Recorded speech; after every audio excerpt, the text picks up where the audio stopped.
This podcast is brought to you by the Albany Public Library main branch and the generosity of listeners like you. What is a podcast? God, Daddy, these people talk as much as you do.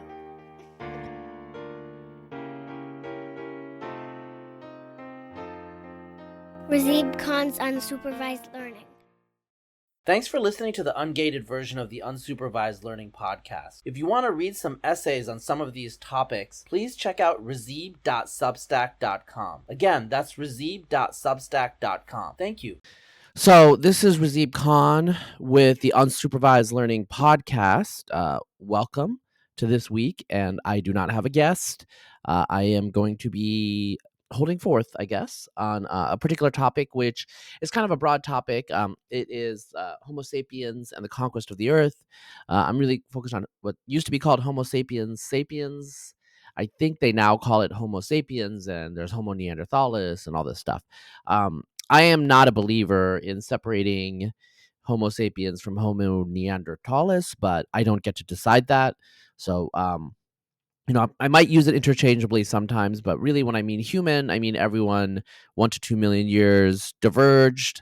And then modern human, I mean people with flat faces, higher foreheads, smaller chins, people like us, small kind of pointy chins, Neo-Africans descended from one of the African populations that started expanding 300 to 400,000 years ago. And so Homo sapiens. And the purview of this podcast will be basically the emergence of modern Homo sapiens, of anatomically modern humans. Geneticists sometimes call it STEM humans because they're 95 to 99% of our ancestry. And within Africa, there's some arguments about various things related to what proportion that is, whether it's 100%, whether it's 85%, depending on, sister lineages that were there. I'll get into a little bit of that, but mostly I'm going to cover the out of Africa movement because that's really, really confusing for a lot of people, especially, over the last 20 years, because out of Africa has been in the zeitgeist for 35 years now, but over 35 years, actually. Based on mitochondrial DNA, but there's been a lot of changes due to genomics, due to fossils, due to ancient DNA. So these updates are kind of interesting. They're interesting to me. They're fascinating to me, but they make it so that a lot of people have a hard time tracking it, hard time following it. So I am here I'm going to outline, I guess, the recent discoveries and my perception of them, and you can take it as it is, right? But there's a lot of papers out there. There's not too many books. Maybe Chris Stringer's book, which is already out of date. I think it's like 5 years old now. Chris says it's out of date. Lone Survivors is pretty good. There's some ancient DNA books. David Reich has a famous one, but Johannes Krauss has one. Thomas Heinum has one. There's some stuff out there to read, but this podcast will be an okay intro, I think, mostly informed by a genomic perspective, but I'm not totally ignorant of fossils and bones, and I can tell a Neanderthal skull from a human skull. I think that's pretty good. It's not impressive, but it's pretty good, I think. Let's start here. So we will start approximately, 250, 350,000 years ago, right? So basically, if you are talking 20 years ago, if someone was to tell you about, recent human origins, so there's not recent human origins. So not recent human origins includes words like Homo antecessor, Homo heidelbergensis, Homo erectus, which is kind of like a catch-all category.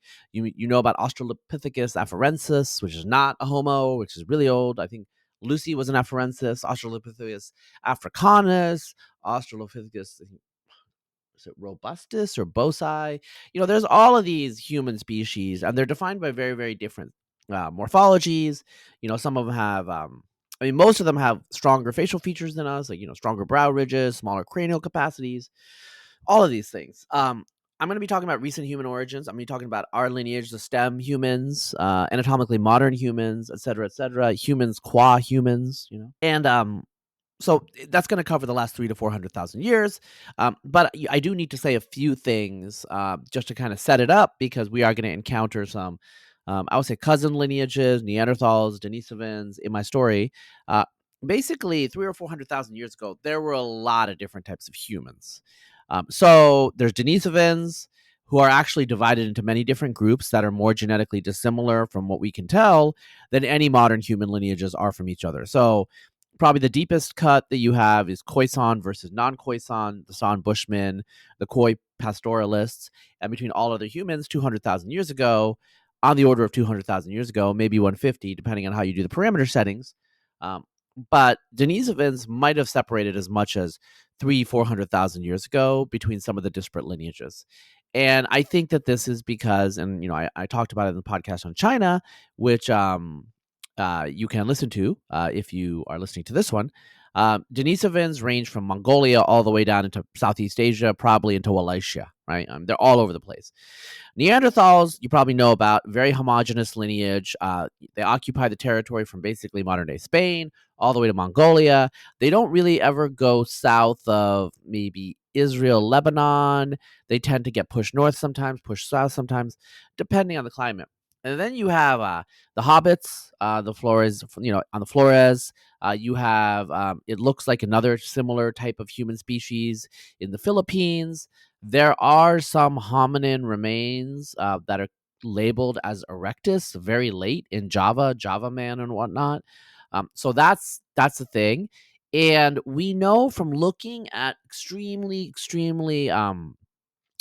high quality ancient genomes of Neanderthals from Mongolia using various inferential methods. It seems highly likely. I would give the estimate 80%, 85%, how much I trust the statistical, arcana, that these Mongolian Neanderthals, I mean, I say 90%, these Mongolian Neanderthals had some amount of ancestry from a lineage that was related to ours.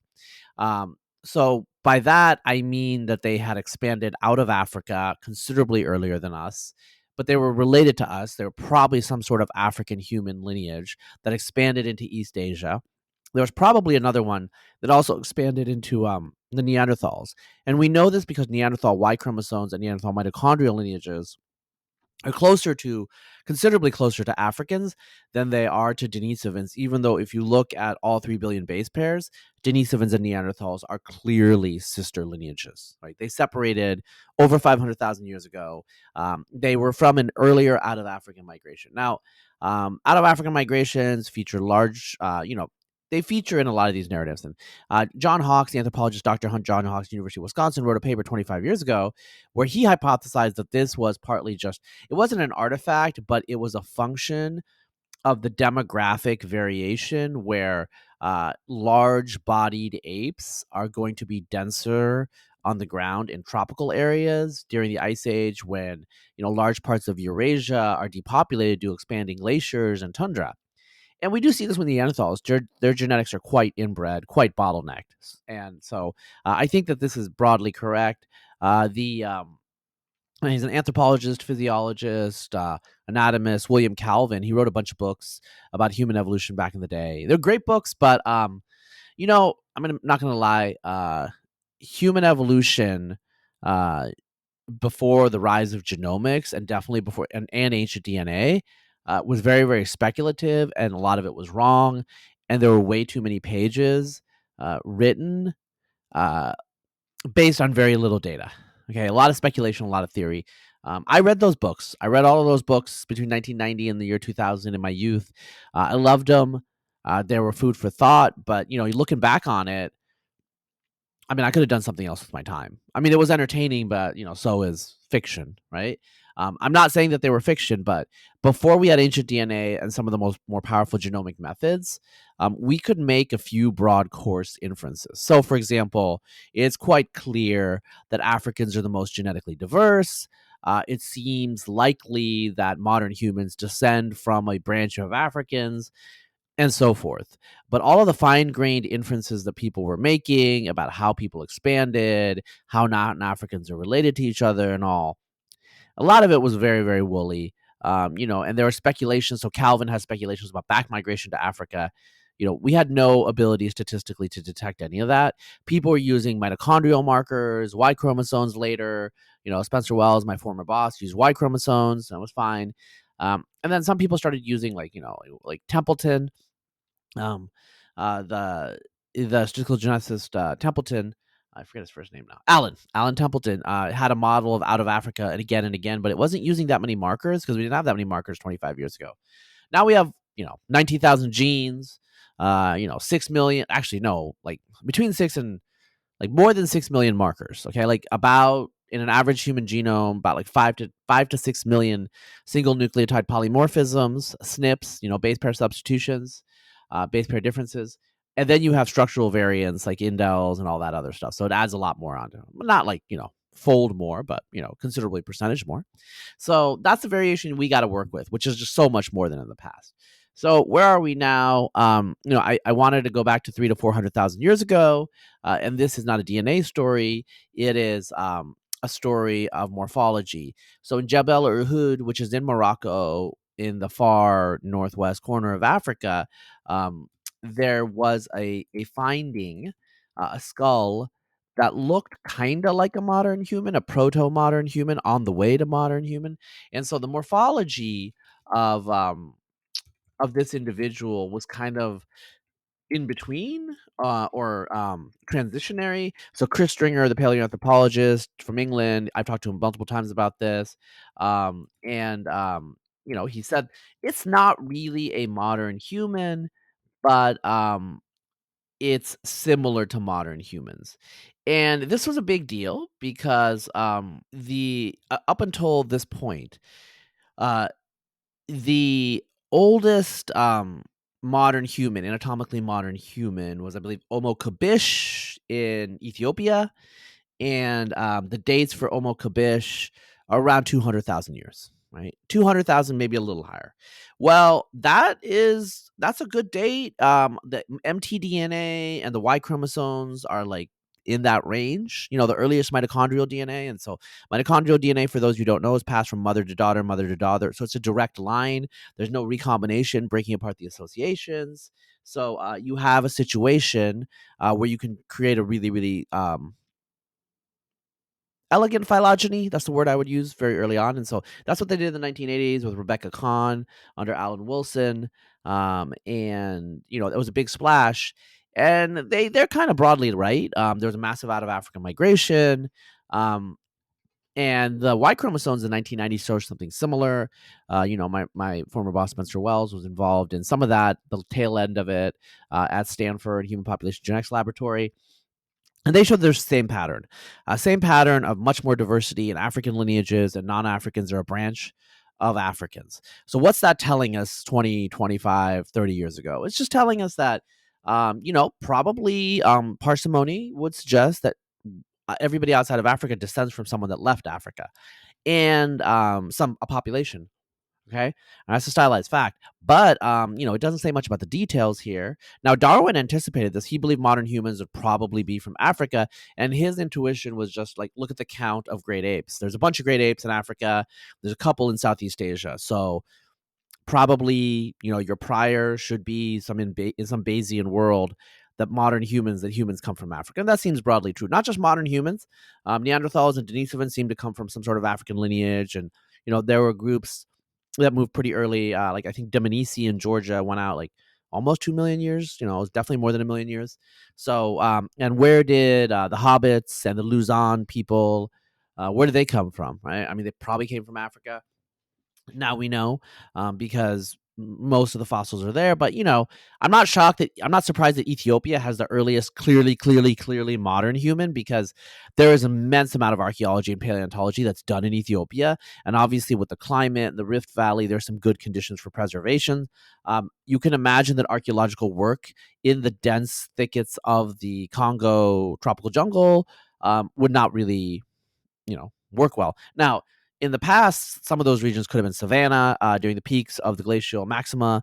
The rainforest tended to fragment, And so maybe we are from Congo and we aren't from East Africa. We might never know. We probably will never know, because those fossils are, I mean, until we have like automata that are just scouring the whole planet, I don't think we can ever find them, you know? So there's some issue with just where you can find things and where the resources are. So this Jebel Irhoud in northwestern Morocco was really shocking, because it showed that modern morphology was present considerably before Homo Kabish. It was, I mean, the dating on Jebel Irhoud's a little wonky, but it's definitely it's like 100,000 years before Homo Kabish. It could be 200,000 years, but probably not. Probably it's around 75 to 100,000 years before Homo Kabish. But I mean, think about it. 75 to 100,000 years is long. It is longer than the presence of anatomically modern humans in most of Eurasia, right? So it's a long time. It's a big gap. This resulted in a lot of arguments and discussions and the reemergence of something called African multi-regionalism. I'm not going to get into that in detail, but the point is, there was a stylized fact that there was one tribe in East Africa that expanded and exploded, 50, 60, 70,000 years ago. According to Mitochondrial Eve, it was 200. That turned out to be wrong. They were confusing genetic genealogies with population demographics, and don't do that. They can inform each other, but they're not substitutes. In any case, that idea is not right. We kind of knew that even 10 to 20 years ago, but there wasn't enough data to have an alternative. So what it looks like today is within Africa, it's much more of a long fuse, the transition to modernity.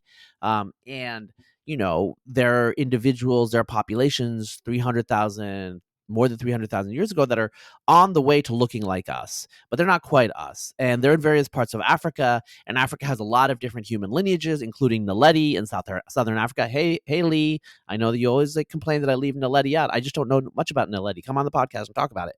But so Naledi is kind of like the Flores hobbits. It's small, it's got a tiny brain, but it seems to engage in a lot of modern behavior. And those of you interested in Naledi, please listen to that podcast with John Hawkes. I talk about it extensively. So there's Naledi. Probably there's stuff going on in West Africa, probably in the rainforest of the Congo. We just don't have the fossils. Again, Naledi's in a cave in South Africa. There's a lot of people in South Africa. South Africa is the wealthiest country in sub-Saharan Africa, unless you count like oil in Equatorial Guinea, which you shouldn't. And so, okay, I'm not shocked that it's been found in South Africa. And there are people with ostrich cells and other things like symbolic behavior in South Africa as early as I think 200,000 years ago, pretty early. So South Africa has been like, ooh, it could be the birthplace of modern humans. But really, there is a new idea that there is no specific birthplace of modern humans in Africa, that humans emerge in some sort of modern humans in some sort of phyletic gradualism and interaction of different human lineages. So, there's Neanderthals and Denisovans. Within Africa, there might have been multiple different lineages. I know Aaron Ragsdale, I think he's at Arizona State. He has a very, very interesting statistical model. So he suggests that basically we are overestimating the depth of some of the phylogenies in Africa, and we are underestimating the gene flow between them. And so I want to put that out there because there's still a lot of work to do. Most of the work in the next decade in understanding the human phylogeny. I mean, really, it has to be in Africa. It has to be ancient DNA. It has to be better statistical methods. It has to be testing and evaluating various alternative models against the data we have, right? So let's move to out of Africa. The people that left Africa, Eurasians, Australasians, people in the New World, et cetera, everybody else. So I've talked to people, I'll just name drop David Reich. You guys, most of you would recognize him, but not just David Reich, others, But, David told me, and this other people have told me this, and I've kind of looked at some of the data. Actually, let me, I don't know if I should describe this because it's better visually, but basically, there's a bioarchive preprint that came out. It's out of Alicia Martin's group at the Broad Institute, Dr. Alicia Martin. And, Alicia has worked with 1,000 Genomes and the follow-ups. And what her group and that sort of work shows is you see the massive drop. I mean, it's not like twofold or anything like that. It's like 10% or something drop in genetic variation outside of Africa. And you see non-Africans are within a narrow band. So what you do in these sorts of statistical genetic models in any of these models is you have a bunch of different alternative demographic scenarios, and you see how they can generate the empirical data distribution that you have.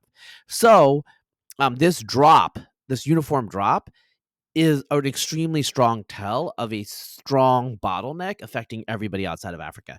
Now, when people think of bottlenecks, they often want to think, oh, it's like a pinch of a couple of generations. This is not what's going on. So one of the inferences that are coming out of a lot of these models, and they haven't been extensively explored for various reasons. I think it's difficult. Ancient DNA would help, and you can only like really explain um, only so much with statistical inference to a really strong degree of certitude. So I don't think these models have really advanced much in the last decade. But basically, there is evidence that there was a very long bottleneck outside of Africa. And intuitively, the intuition I want to get across to you is the length of a bottleneck is often much more important than the magnitude of a bottleneck.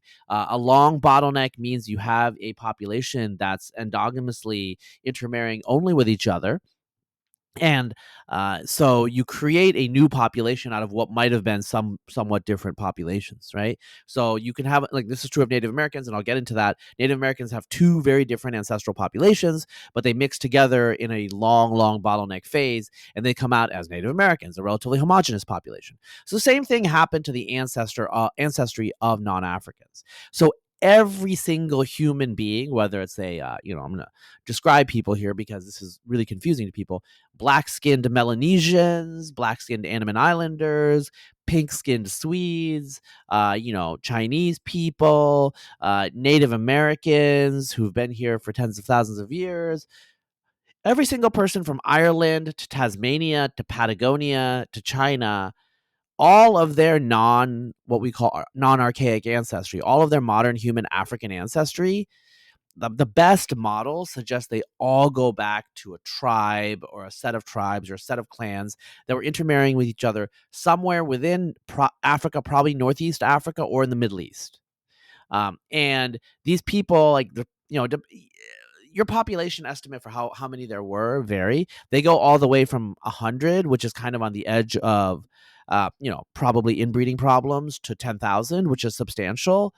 So I usually just say 1,000, but if you had to pin me down on it, I think the census size, the head count, is probably closer to 10,000. The breeding population is going to be considerably lower because some people are not going to have kids in any generation. Some people are going to have a lot more kids than other people, and so forth, right?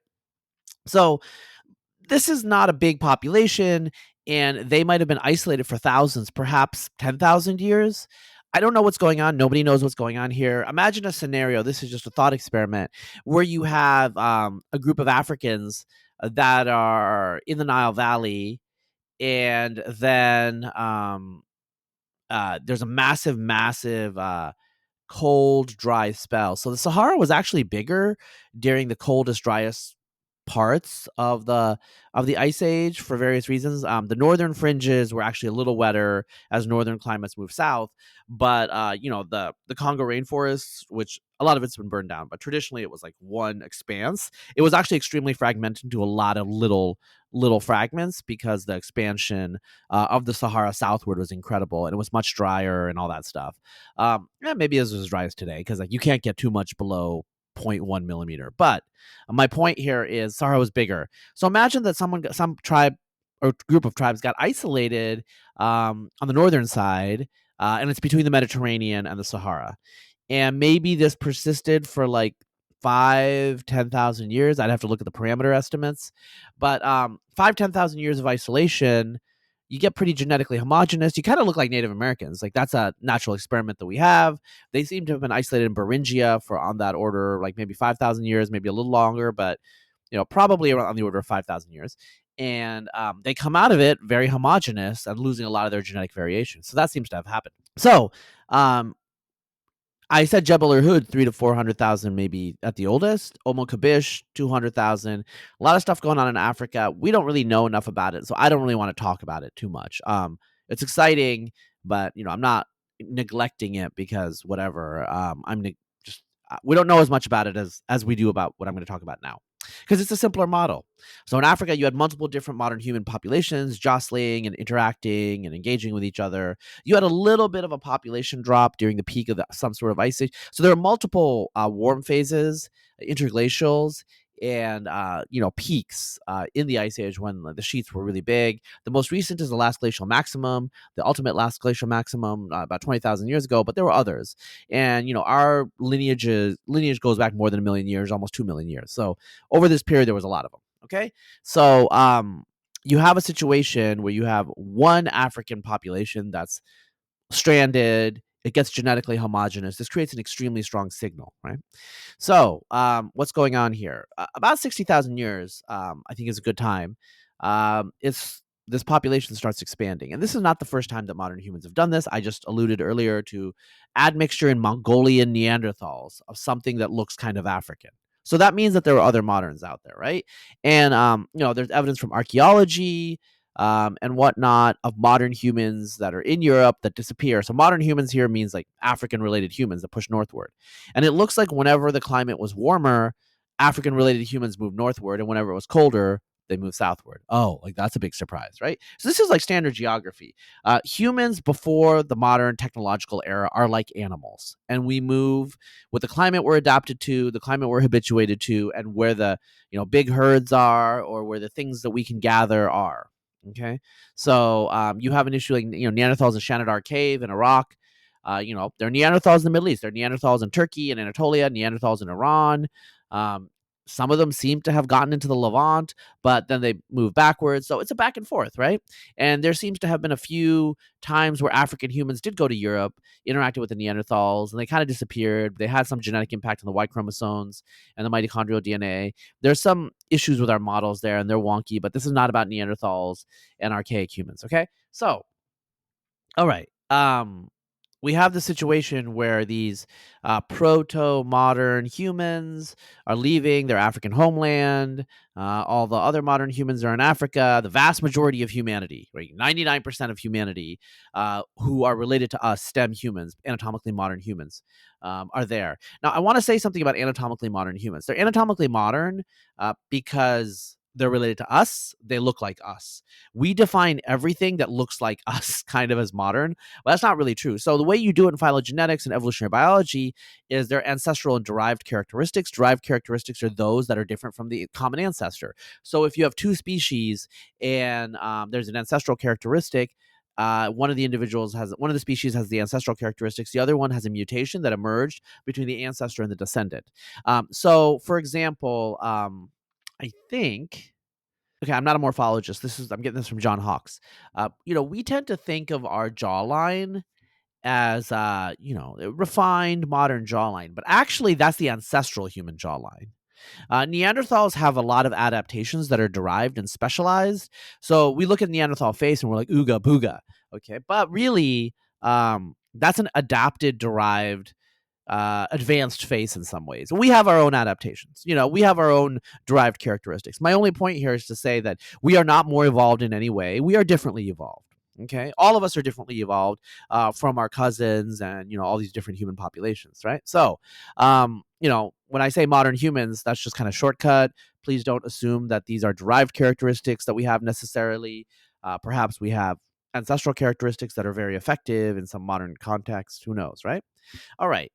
So most of you know that people outside of Africa, and actually now people inside of Africa because of Eurasian back migration, have Neanderthal ancestry. Okay, that's great. Where did it happen?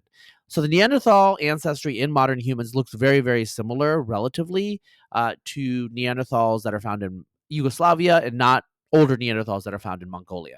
That makes sense. Like these are European Neanderthals. Okay. So did we go to Europe and then spread to the rest of the world? No. I think what happened is the admixture happened in the Middle East because everybody pretty much has the same Neanderthal ancestry. They're from the same Neanderthals. So the most probable hypothesis is modern humans are expanding north and east in the Middle East, and they absorb a clan of Neanderthals. Originally, the admixture percentage was larger than it is today. It's probably closer to 5%. Today, it's closer to 2%. And the drop is due to natural selection. There were some genetic incompatibilities. There's no evidence in modern human lineages of any sort of genetic incompatibilities. The way you would do it is you would look at Eurasian and Bantu admixture in Khoisan and see if that admixture is enriched and overrepresented in non-genic regions of the genome that do not code for genes and are not functional. Or underrepresented in the X chromosome because that region is exposed to natural selection, and also there's some interactions between the X and other parts of the genome that tend to lead to hybrid incompatibilities, and I don't want to get into that. Okay, but Neanderthals, we do have Neanderthal ancestry. I have Neanderthal ancestry, but there were some incompatibilities. So basically, what that's telling us is incompatibilities in human lineages start to emerge sometime between 200 and 600 to 800,000 years ago. There's some weirdness in the parameter estimates of the divergence, so I'm going to give you the interval, but 600 to 800,000 probably covers it of when we separated from Neanderthals, and then right after that, Denisovans and Neanderthals also separated, right, from each other. But so modern humans absorbed these Neanderthals and they spread to all corners of the world. So the Neanderthal ancestry in Papua, in Australia, in the New World, in Europe, in Asia, it's all the same Neanderthal ancestry. It's the same tribe. Now, there are individuals that admixed with local Neanderthals, but they don't seem to have left an impact. So there was a site in Romania called Oasi, and that site, someone seemed to have a Neanderthal great-grandfather or great-grandmother or whatever, but they had a Neanderthal within the last 3 to 4 to 5 generations in their lineage, right? And so that's different than the Neanderthals in the Middle East, right? So isn't that telling you that there could have been multiple admixture events? Yeah, there were multiple admixture events, surely. But the issue is there is no genetic descent from Oasi and the first humans into modern Europeans. They all went extinct. So that's that. That explains that, right? The humans are spreading all across the world. But there is a model, and I think that this is probably true, but it's not necessarily true. So Laurent Escoffier in Switzerland, he and his researchers, they have like some really complicated, fascinating models that say that this is not necessary. I'm not going to go into that. I just want to note it and cite it. Some of this stuff is kind of cutting edge, and it requires judgment on statistical issues that are, yeah, they're not easy. Okay, just keeping it real. Okay, but the majority position, I think, is that there is a branch off of modern non-African humans. So these are people that went through the same bottleneck that everybody else did, but they did not mix with Neanderthals. Okay, so what's going on here? So if you imagine that the modern humans are expanding in Northeast Africa and in the Middle East, they're going to mix with Neanderthals on their northeast fringe, on the edge of the northeast, right? So those populations are going into Europe, into Asia. They mix with the Neanderthals. There could have been a group of modern humans that stayed, anatomically modern humans that were also not sub-Saharan African, that stayed in, say, Egypt, North Africa, maybe parts of the Middle East, like Yemen. I don't know. Okay, we don't really know. We don't know the details of what's happening here. Or it could be that the modern humans just exhibited a admixture with Neanderthal. So the tribes, the populations on that fringe on the border in the northeast, in Turkey and Iran, had Neanderthal admixture. The ones on the southeastern edge, maybe facing the Sahara, because it looks like we were isolated from sub-Saharan Africans for a while. Okay, so and I think that this is the Sahara that's speaking. Like, people can still cross the desert, by the way, and there still be no operational gene flow. You need one individual to move between demes, between two populations that are random mating. Sometimes the threshold is going to be like below one individual, which means that operationally there's going to be very little gene flow and the populations will diverge. So my point here is there could be contact across the Sahara, but operationally there's no gene flow. So it could be what we call the Basal Eurasians, a group that split off first from the other non-Africans. Maybe they split off more than 60,000 years ago or so. This population does not have Neanderthal ancestry, is the theory. And Basal Eurasian ancestry is, like, depending on how you estimate it, anywhere from like 15 to 40% of the ancestry of the early Anatolian farmers that settled Europe. So when you look at Neanderthal calculators, like 23andMe has, you see a consistent pattern where Europeans have less Neanderthal ancestry than East Asians, who have less Neanderthal ancestry, and Middle Easterners have less Neanderthal ancestry than Europeans. South Asians are in between Europeans and East Asians. So one hypothesis for this is that there is natural selection that's purifying the genome more strongly in these Western populations that have larger population sizes. Larger population sizes means natural selection is stronger and genetic drift is weaker.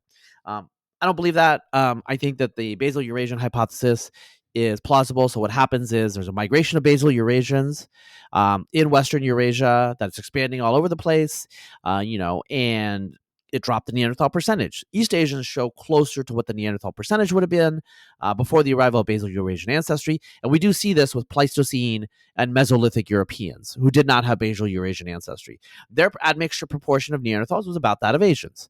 And so that indicates that there was a non-Neanderthal admixed population in the Middle East at some point. A long, long time ago, tens of thousands of years ago. It looks like there are no Basal Eurasians in the recent, like last 10, 20,000 years. People have been looking, and they have not found any individual that's more than 30 or 40%. So maybe this was, I don't know, 40,000 years ago or whatever, but it was long enough time ago that the sample sizes are small and we haven't found them. Eventually we might, but, we haven't. So I'm going to leave the Basal Eurasian story there.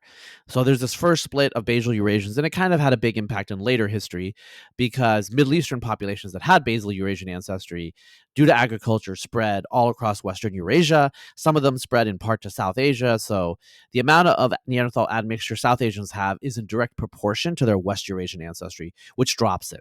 Their Eastern Eurasian ancestry, ancient ancestral South Indian, increase it, right? So we have a population of modern humans that are spreading all over the world. To give you some time points, and I'm not like a total expert on this, but I've looked at it closely. We know from ancient DNA, by looking at ancient DNA, Neanderthal admixture percentage, and also the way it's distributed across the genome, how many chops and cuts there have been in the genome from these Neanderthals, that the admixture happened about 55,000 years ago. And around this time, there's something called Upper Paleolithic technology or the Upper Paleolithic lithic toolkit or something. They're newer and better weapons maybe, and they're expanding all across the world. So we have an archaeological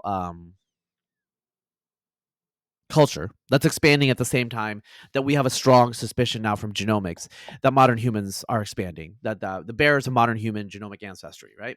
Flat faces, gracile builds, so we're lightly built. We have higher foreheads. We have this, I would like to think an attractive chin, but in any case, no shade on Neanderthals or Denisovans, but heavy set people, so just keeping it real. In any case, so they're expanding all over the world. Some of them go through Iran and they go into South Asia. These are the ancestors of, I'll call them Eastern Eurasians, but really they're Eastern Eurasians, East Asians, Southeast Asians, Australasians, a large ancestry of South Asians, the ancient ancestral South Asians, Andaman Islanders, and the majority ancestry in the New World, right? So these people, these modern humans are going to India and they're pushing eastward. Last I checked, probably the latest that they show up in Australia is 45,000 years ago. All right. And so, looking at the data that we have now, the Australian Aborigines are possibly one of the groups that's descended from the first settlers. There might have been earlier modern pushes that went extinct. I don't know. I don't really believe those sites in Western Australia, but there are some, okay? And I do believe that some of those are real at some point somewhere in Eastern Eurasia. Okay, because we know from genomically that they mixed with Neanderthals. There were people there that were African, Neo-African, proto-modern human. But any given site I'm kind of skeptical of, and the Australian ones I am. In any case, humans are in Australia by 50,000 years ago, probably 45 to 50,000 years ago. Modern humans, and they show up. There's these giant wombats, giant kangaroos, and all this crazy stuff. And most of those animals disappear immediately. So this is like, the Australian blitzkrieg. They don't necessarily disappear immediately, but I mean, they're gone pretty soon. So what happens is, it's like money in the bank account. And it's not like humans exterminate everything, but animals have ups and downs. There's climatic changes. There's epidemics. And when the money in your bank account is low, you overdraft, and they close your bank account. So humans just drive animals extinct because they add a new pressure, and that's just too much because they've been in equilibrium, balance with nature for millions of years. When we show up, we throw the balance, everything is thrown out of kilter. So we show up, and in Australia, humans did a lot of firing. They changed the landscape, so it's much better for certain types of medium and small kangaroos and koalas. So the Australian animals that we see that were really numerous when Europeans show up, they're partly. I mean, there was a giant platypus, right? There was like a 2 or 3 foot platypus or something, like a big platypus. They probably just ate them. I mean, it's like, delicious platypi. I don't know. But anyway, the platypuses do have they have poison. But My only point here is modern humans show up, they break the Wallachia barrier. So Wallachia is the transition between Asia and Australasia, Papua, and Australia. And at the time, remember, Papua and Australia were Sahul, they were one continent. The bay south of Thailand was Savannah, that was Sundaland. I did a podcast with Spencer. I did several podcasts with Spencer Wells about Southeast Asia. He's in Southeast Asia right now. We both have an interest in Southeast Asia. So check out some of the old archives of the Insight if you want. There's some stuff in there, and it's all topical. In any case, yeah, so I mean, humans are there by 45,000 years ago. What's going on in Europe? Europe is a little different. So one of the weird things about Europe is looks like humans, modern humans, anatomically modern humans, took a little longer in Europe to have absolute domination than they did in Australia. And why? Um, the reason is in Europe, I think it's because there were humans that were already there. They're called Neanderthals. They're very well adapted. And Australia just had giant platypi, so it was great in Australia.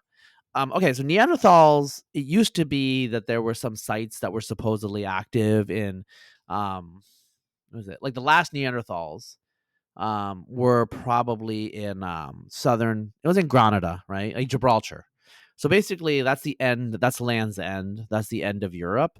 I wrote a couple of Substack posts, by the way, that kind of, well, actually, I wrote a bunch of things that relate to this like geographic aspect of Europe, where it's like, the southwest corner is where everything ends, because very little goes across Gibraltar until not modern, but like, better sailing vessels, better boats. I'm sure that there was some migration across and someone floated across, but it just wasn't common enough.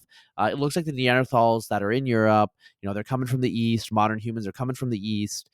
People are not crossing Gibraltar and vice versa. There were people on the other side, but they should have been able to see their fires. They should have been able to see, but they didn't have much contact, right? So it used to be that they used to say, 30,000 years, but now I think it's like closer to 40, maybe a little earlier. Basically, there was a rapid transition over several thousand years as modern humans started expanding. And this has happened before. Modern humans, kind of put their toes in the water and try to make a go of it, and kind of always failed, in the last like earlier 50,000 years or whatever, probably earlier too. I mean, there was some genetic admixture, and anyway, that's a different podcast. But in general, Neanderthals held their own. This time they didn't hold their own. They were just, we swept them.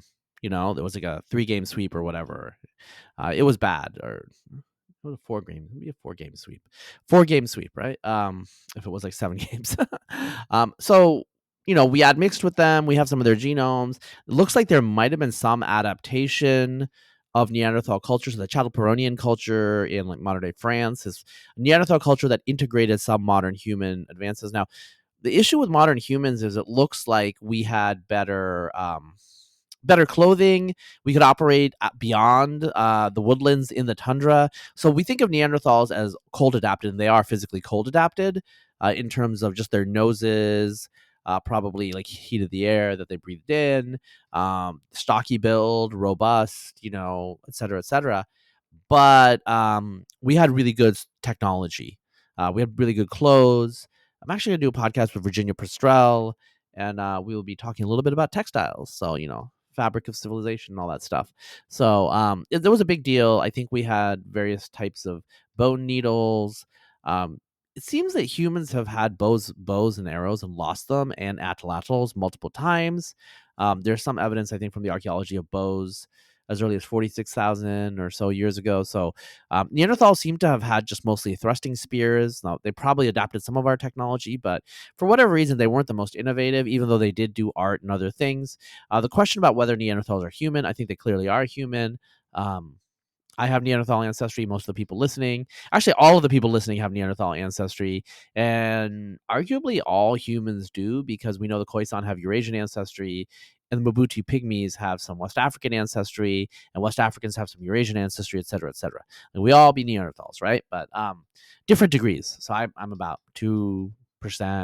European listeners are like 1.8%, whatever, and East Asians are like 2.1% or whatever. Okay.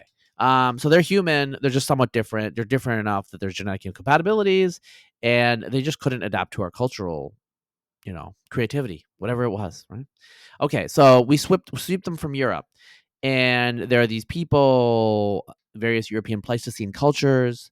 Sometimes we call them Cro-Magnons or Cro-Magnon, but I don't think that the archaeologists don't call them that anymore. Their cultures like Aragnatian first, and then Gravetian, and then I think like Salutrian, and then Magdalenian, and then eventually at the end of the Ice Age, Epigravetian. There's a couple of others that I'm not naming. These have all been studied and cataloged because there's so many archaeologists in Europe. Europe is cold, so it's preserved a lot of things. We know a lot more about Europe than anywhere else, obviously, right?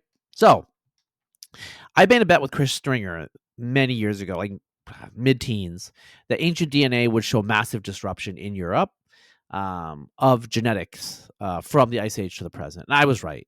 So the first Argnatian cultures archaeologically that show up, they didn't leave any descendants. They are not more related to East Asians, to Europeans, to Middle Easterners, to Africans. They ended, right? So they're part of like an expansion out of the Middle East really early on, and they just ended.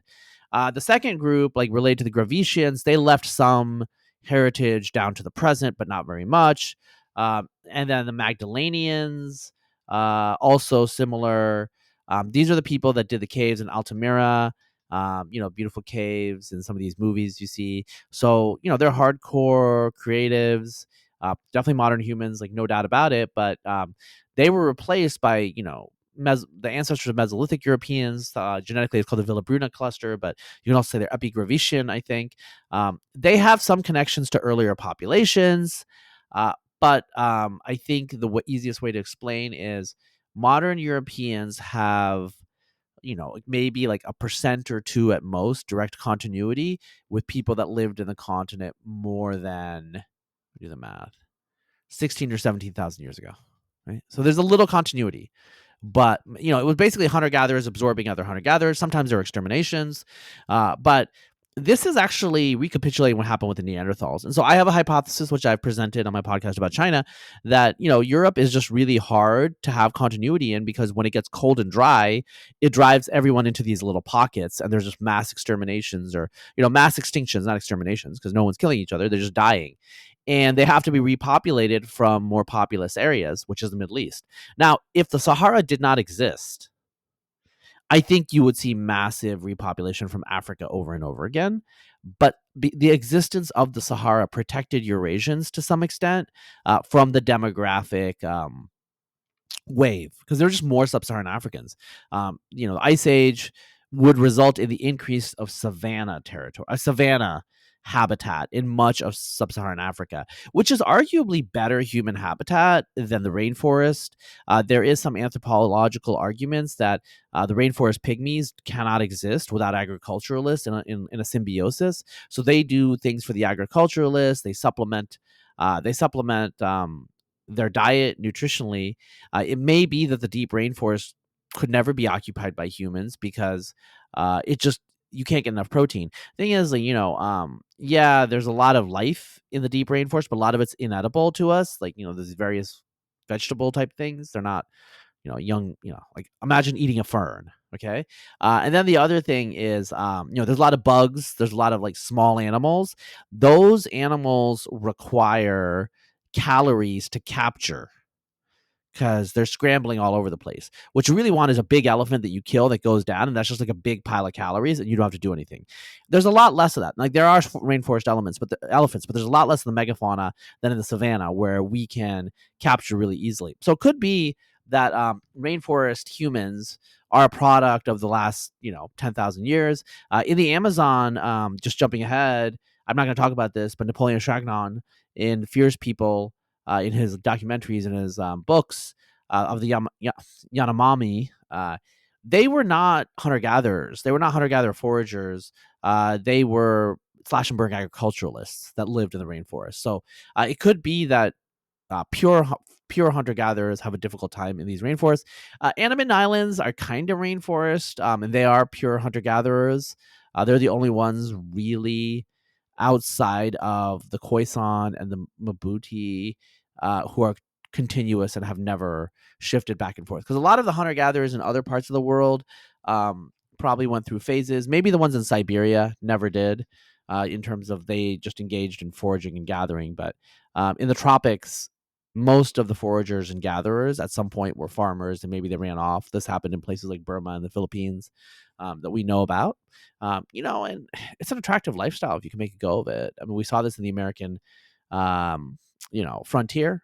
people would go native all the time. And Native Americans had agriculture, but they also engaged in some foraging and, nomadic lifestyle. That, a lot of people like that stuff. They don't want to be on the farm all day. But in any case, so Europe had these multiple waves of modern humans show up. And the last wave is the Villa Bruna. They're the Mesolithic Europeans. They're the, Western hunter-gatherers and stuff like that, those of you who follow the ancient DNA, and I know a lot of you do, know all about, right? Know and love. But what's going on in East Asia? So I want to talk about East Asia, Southeast Asia, and go back to this migration through Iran down into the Indian subcontinent. So this is when humans started mixing with Denisovans. So it looks like Denisovans split into multiple human populations that mixed with. So the way you do this is you compare the segments, you compare the genes, you compare the genetic signatures in the Mongolian Denisovans, which have good genomes, with Denisovan ancestry in other human populations. Because it turns out, look, if you're using a Mongolian reference with a Papuan person, those Denisovans were totally different. And so the match is going to be different, and it's going to show lower, I don't know if the term's fidelity, but identity than it does in East Asia. So it looks like the Denisovans, so Chinese have about 0.1, 0.2%. That's really low, but whatever. We have whole genomes. We can compare. Denisovan ancestry. That Denisovan ancestry is very similar to the Altai Denisovans. Okay, the Papuans have about 5%, and those Denisovans do not look very similar to the Altai Denisovans at all. And that's how I'm getting these estimates of like 300,000 years separation, right? So it looks like there are multiple Denisovan populations, and it looks like the Papuans might have 1 to 2 admixtures with Denisovans. This may be that there were Denisovans in India, and this is the first admixture. So Indians have Denisovan ancestry. It's a little bit more than the Chinese, actually, and it's correlated with your ancient ancestral South Indian ancestry. So if you are a South Indian, you have more Denisovan than if you're North Indian. And if you're Northwest Indian, you have less Denisovan than if you are any other type of Indian. If you are Indian lower on the caste hierarchy, you will have more Denisovan because you have more ancient ancestral South Indian usually. Whereas if you're higher up, you have more steppe ancestry, you have more Iranian, Eastern Iranian, Paleo-Iranian ancestry that has no Denisovan. There was no Denisovan ancestry, it looks like, west of India, right? So you go into Southeast Asia, there's different types of Denisovan ancestry. The highest Denisovan ancestry today is in Papuans, but the Denisovan ancestry in the indigenous Negrito people of the Philippines. So the Aita is the one that I can remember, AETA. But these people, they're about like 2/3 Austronesian and 1/3. So there's multiple different types of Negritos in Southeast Asia. So there's the Andaman Islanders, there's peoples in the interior Malaysia, one group in southern Thailand. And then you have the ones in the Philippines. The ones in the Philippines are very distinct because they're distant, but they are much more closely related to people in Papua, to Melanesians, than they are to the Negritos in Malaysia or the Andaman Islands, than they are probably to the Negritos that were on the mainland. They weren't Negritos then; they were just like dark-skinned foragers that were there when the farmers came from the north, from China, right? So these people, their Denisovan percentage is pretty high, and if you estimate that it's all from their indigenous ancestry, they had the non-Austronesian ancestry. They had the highest Denisovan fractions, like higher than Papuans. And it's a different, again, it looks to be a different type of Denisovan than the Papuans that mixed with. There was a Philippine Denisovan of sorts, I guess. So, the story of the modern human conquest of East Eurasia is mixture with multiple different type of human populations that were there. It seems like they were all Denisovans. Maybe there was some admixture with the Flores hobbits or something else. I don't know. I don't know how that would work anatomically. I think it was probably phylogenetically too distinct. Honestly, I wouldn't be surprised if early humans thought hobbits were monkeys and just ate them. They seem to have disappeared right about during this wave expansion of modern humans. So the modern humans in Southeast Asia at this time are much more like the ancient, ancestral South Indians than they are like modern Southeast Asians, who are about 75 to 85% descended from people that pushed out of southern China, south of the Yangtze River Valley, and brought rice agriculture. And I'll get to that. The story we'll get a little bit to that. Although I talked about that extensively in the China podcast, so listen to that if you really want to know in detail. So, in East Eurasia, you have multiple populations. It's not totally clear what's going on, but it looks like there's two branches, one north, one south. And these branches separated, really early, like 50,000, separated right after the separation from the West Eurasians. They're going out of Iran, going into South Asia. One branch moves north, one branch stays south. So Australians and Papuans are a little bit closer to the people in India and the Negritos in Southeast Asia, the Andamanese, than they are to Han Chinese and whatnot. These are all part of this big East Eurasian lineage that split apart as it went eastward. They split apart well before 40,000 years, probably between 40 and 50,000 years. Australians show up 45,000 years ago. That means they split up before 45,000 years ago, right? But there's structure, there's genetic variation, there's drift that's emerging. Some of it might be due to local admixture with Denisovans, but really that's not enough of the genetics, right? So probably what's happening is there's differentiation as they're going east into different streams, into different tribes, into different cultures. And you had like the first big break is between northern and southern East Eurasians, okay? But there's a twist on this. And the twist is there's a lot of circumstantial evidence that's pretty strong now of modern South American indigenous people, as well as one ancient skull from Brazil, that there was a stream of people from the old world that went into the new world, went into North America and South America early on, that are more related to the southern East Asians, that are more related to people in the Andaman Islands, to Australian Aboriginals, et cetera, than they are to the Han Chinese or people in Siberia. So what's going on here? Right now, today, we tend to think of these as northern and southern branches, but what if the differentiation happened in Southeast Asia and it just worked out that, in the north, all of the northern branches, quote unquote, won out, and the southern branches went extinct in the south, vice versa, right? But it could be that there was some population that was more close to Andamanese that went into Siberia, right? We don't know. We don't know what's going on here. This is like a really different time. The world is mostly empty. There's the really, really low density archaic Eurasian hominids. I'm going to use the word archaic. I think it's like a pejorative word, but I'm going to use it. You know what I'm saying? And so I think it could be that either these people were integrated into the early Beringians or they came earlier. There's a lot of evidence now of people in the New World before 20,000 years ago, before the Beringians. Could be that it was these people and they were not very good hunters, or they were just strictly maritime hunters. And so they didn't it doesn't look like the local fauna went extinct, as you would expect, if really intense hunters were there. So East Eurasia is split apart pretty early. So you have Tianyun Man in Beijing.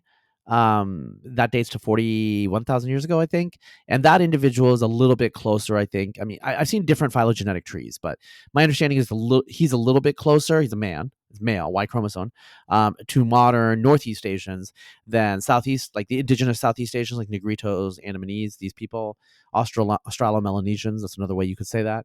Although that's a different branch. So Australians and Papuans, they separated pretty early, actually.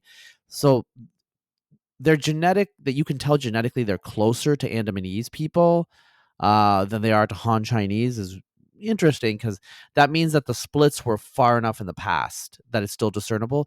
It could be that the Han Chinese just have something else that's making them distinct. I don't know. These statistical models, there's alternative models that can explain them, and you need more and more ancient DNA to really resolve. To basically have like 3 different models and you want to resolve it down to one, well, you need to reduce like the parameter space in various ways. There's like fix the parameters by using ancient DNA, because it's like, oh, this is obviously not a scenario that was real. So you eliminate that scenario. Like that condition cannot hold, right? So in East Asia, you have this situation of early diversification and kind of like the sinking down to roots of these northern and southern lineages. Now in Siberia, you have a really different situation, interesting situation. This is kind of a little bit more like Europe. So in East Asia, as I said in the China podcast, modern Chinese seem to kind of descend from, unlike Europeans, they descend from the people that showed up around 40,000 years ago. Now, I know there's some papers that show like differences up until about, I don't know, 30, 20,000 years ago, Tianyun man people went extinct. But really, from what I can tell, like looking at the papers closely, it's just that there was a lot of different populations descended from these early settlers. We've sampled some of them, and the ancestors of modern Chinese are from others we haven't sampled, but they're all part of the same group of populations. In Southeast Asia, you had these, dark-skinned people. I'm not going to call them negritos because they're not tiny, because they don't live on islands. Island people tend to start shrinking. I think these are calorie needs. They were not negritos. They were more like Melanesians. They were dark-skinned people. The diversity of them. So they didn't all look like Andaman Islanders, but they were dark-skinned people, and they were more closely related to Northeast Asians, right? And that was like that up until about 4,000, 5,000 years ago. And then you have a situation where the northwest of the Indian subcontinent, you have all these West Eurasians pouring in, like well before the steppe people. You have the Iranian people bringing wheat and agriculture and also pastoralism. And these people are from Afghanistan, Eastern Iran. They've been there for a long time, since the Pleistocene. It's not due to Zagros migration. It seems to be somewhat more localized to that region right to the northwest. And then in Southeast Asia, you have an expansion out of southern China of Austroasiatic people. So the Yangtze River, apparently it's originally, the cognate for it is from Krong, which is an Austroasiatic word. And then the Thai Kredai languages and the Austronesian languages from Taiwan are expanding southward. So today, many of these languages are found in China, but they're far diminished, and they're far south of maybe where they originally were. And they're dominant in Southeast Asia. So that demography, that ethnography, that linguistic and genetic landscape is totally transformed. But, at the end of the last ice age, the original status quo, I think, that occurred around 40,000, 50,000 years ago, still held, right? Okay, what's going on in the Middle East? What's going on in Europe now? I told you the succession of these cultures in Europe. I think most of you know the story of Europe, so I'm going to go through it really quickly because I've talked about it in my Indo-European podcast, in my writings, and whatnot.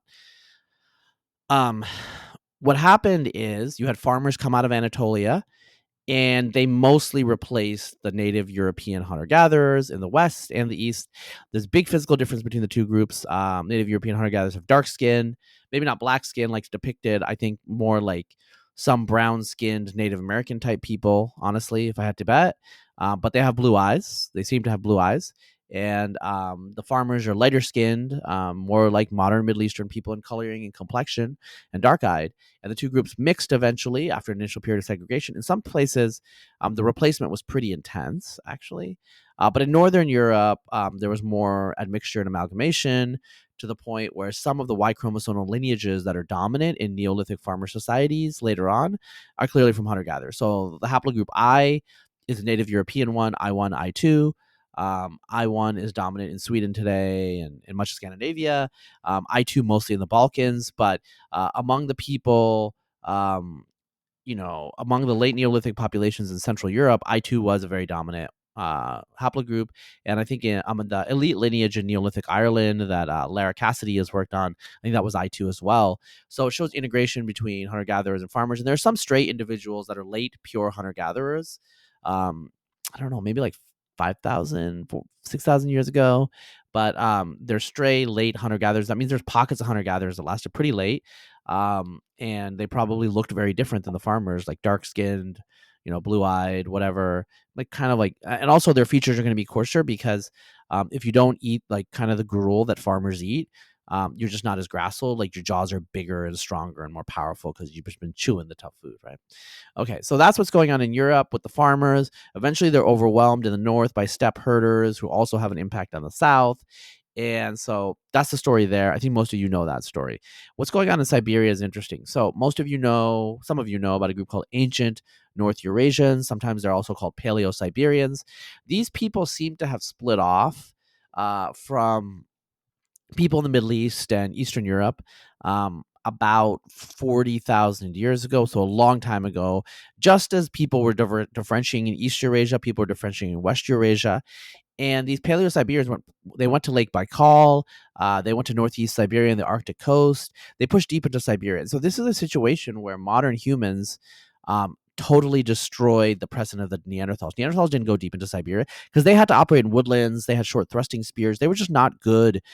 They were not extreme survivors. We were extreme survivors. So we pushed really far. This is also where the dog was almost certainly domesticated. The earliest dogs, probably domesticated by the Paleo-Siberians, by the ancient North Eurasians.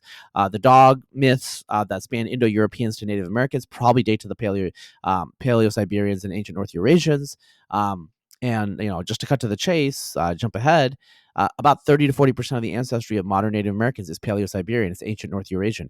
That means it's genetically closer in some distant sense to Europeans, that element of their ancestry. And that's why the early statistics and phenotypic analyses of Native Americans were a little off, because they don't totally look like East Asians. Now, 50, 60, 70% of their ancestry is East Asian. They call it, you can call it, it's some sort of Siberian, okay? It's not quite Manchurian or North Chinese at all. It's something that split off earlier because they separated more than 20,000 years ago. It seems like they got stuck in some sort of high latitude tundra in what is now the Bering Sea. It was Beringia, and they were shut off by ice sheets to the west and ice sheets to the east, and they were just stuck there for thousands and thousands of years, maybe like 5,000 years or something.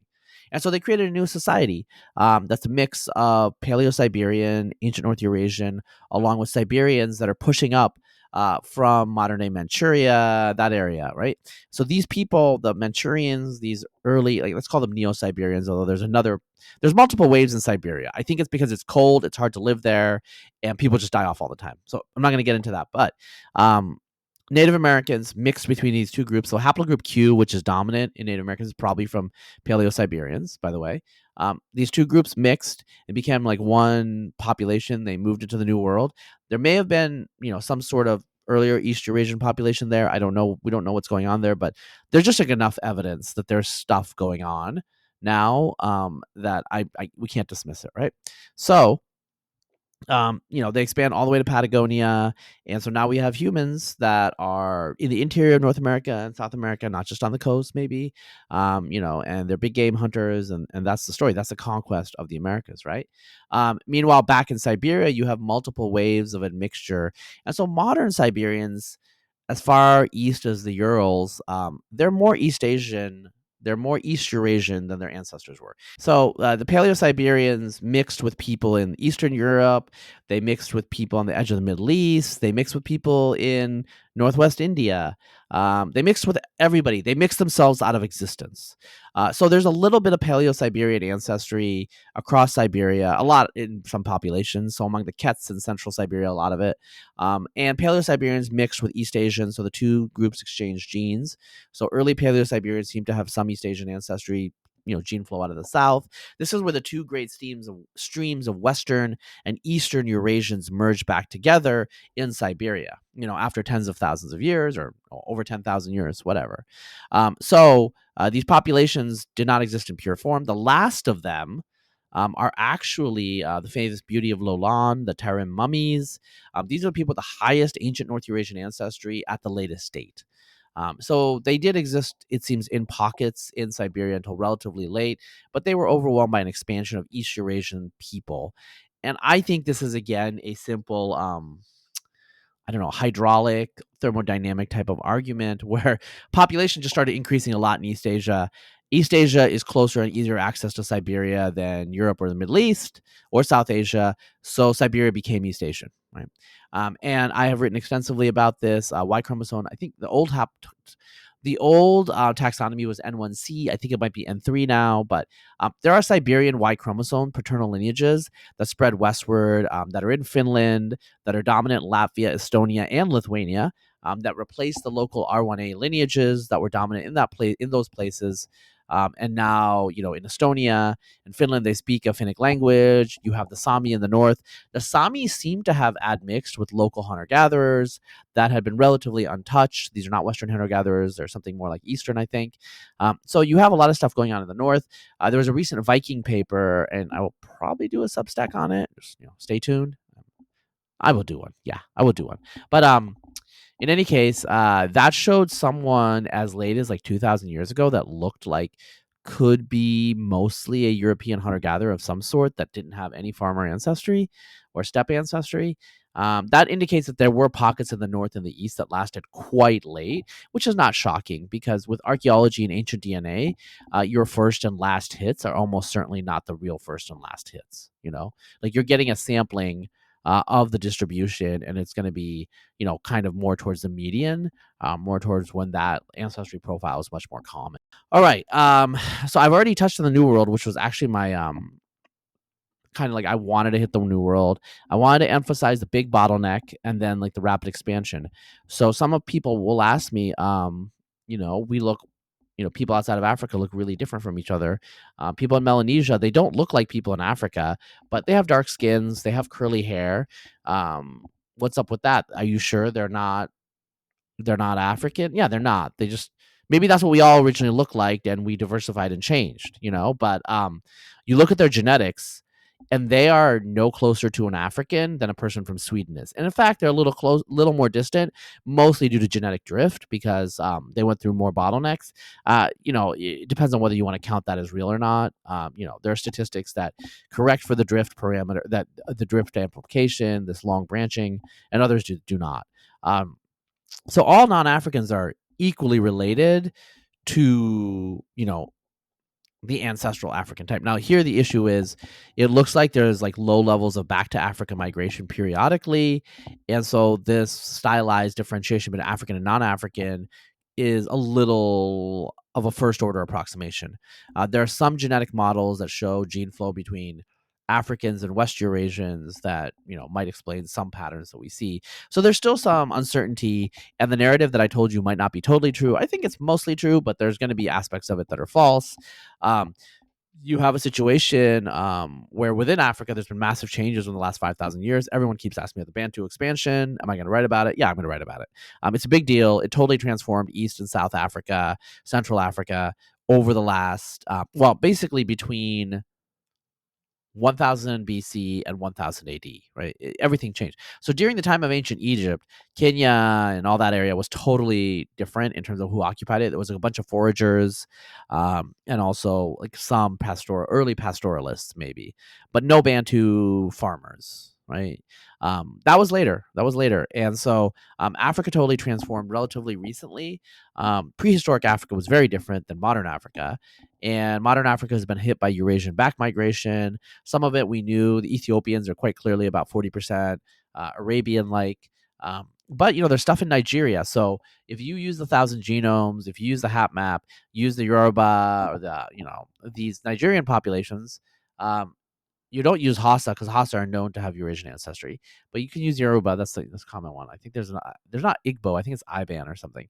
In any case, they have low levels of Eurasian ancestry, though. It's quite clear. They have a little bit of Neanderthal. There's something going on there. So that's not a perfect sample. That's not a perfect proxy. What you probably want to use is, the burrito boy Khoisan sample from like 2,000 or 3,000 years ago, something like that. A lot of these ancient African samples are quite different than modern ones because they don't have Eurasian contact, Eurasian ancestry. In terms of conquest of the world, one thing that's happened during the agricultural period, during the Holocene, is the world has shrunk genetically. Population genetic distances have shrunk all across the world, mostly I think because of denser populations, more trade, more networks. So everyone's more connected to everyone else than it was true like 10, 20, 30,000 years ago. The genetic difference between farmers and agricultural and foragers in Germany 7,000 years ago, when they were not intermarrying, they were occupying different areas, is the genetic difference between Chinese and Northern Europeans today. And it was like that for 2,000 years. This is as great or more of a difference it's actually greater than the difference in most of the Indian caste system even. So, and the caste system is pretty weirdly stratified from a modern perspective. So, in some ways the past was a different territory, a different land. So, I think in the broad sketches I've told you guys what's going on, and I think things are clearer than they were. I think we had false certitude, we had false clarity. I think we have true clarity now. Now that clarity still has big holes.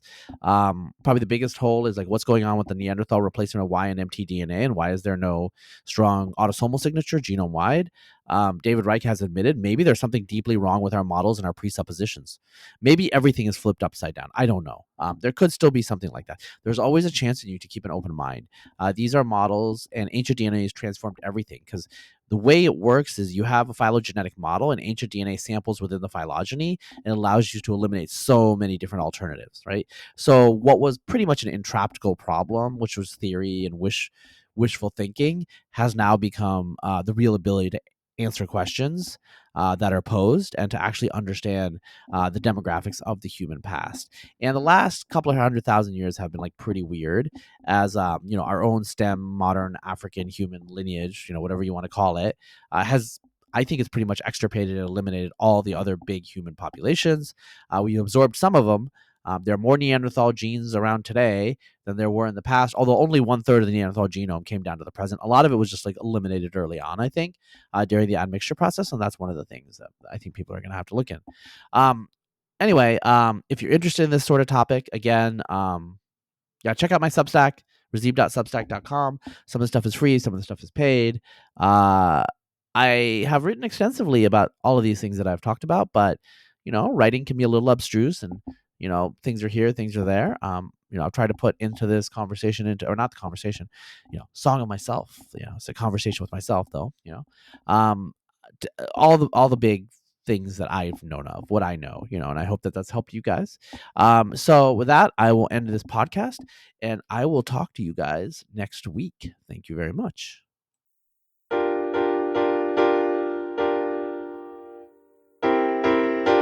This podcast for kids.